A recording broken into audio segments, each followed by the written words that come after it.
pensar em fatores que podem influenciar as glicemias capilares, porque também, de repente, pode ser que o que esteja errado sejam as glicemias capilares e não a hemoglobina glicada, né? Bom, o que a gente tem aqui de fatores? Então, veja bem, quando o paciente mede as glicemias, ele faz a medida e aí ele mesmo anota, né, no mapinha. Então, uma primeira forma da gente avaliar, será que é isso aqui mesmo? Quando você lê lá o mapinha que ele te entrega, né? Não sei se você está familiarizado com isso, mas isso é algo muito comum, né, da gente usar, que é o seguinte, é uma tabela em que o paciente vai anotar na primeira coluna a data. E aí vai ter várias linhas, né, para cada dia da semana, cada dia do mês. E aí lá nas colunas, o que a gente vai ter? A gente vai ter, a primeira coluna é a data, a segunda coluna vai ser glicemia em jejum, aí a terceira coluna vai ser glicemia 2 horas após o café da manhã, depois a próxima coluna, glicemia antes do almoço, depois 2 horas após o almoço, depois antes do jantar, 2 horas após o jantar e eventualmente ao deitar, né? A gente pode colocar também. Então, a gente vai ter 7 momentos, né? Jejum, pós-café, pré-almoço, pós-almoço, pré-jantar, pós-jantar e ao deitar. São 7 momentos para o paciente medir a glicemia.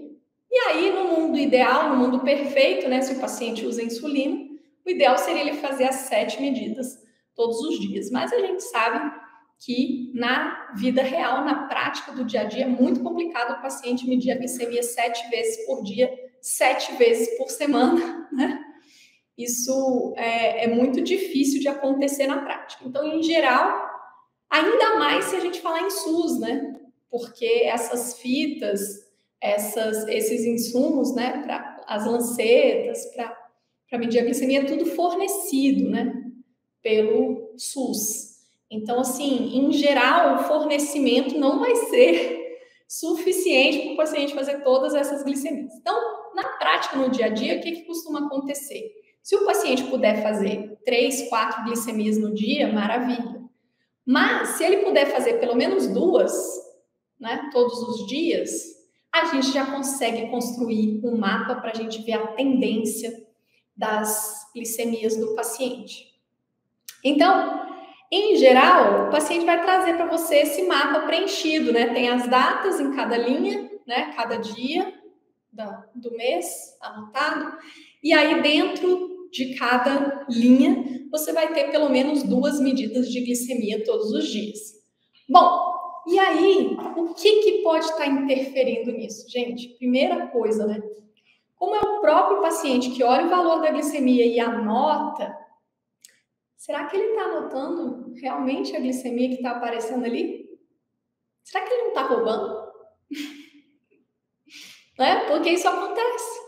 Às vezes a pessoa quer tanto que as glicemias estejam boas que ela vê um valor de 220 e ela anota 120. Vai saber, né?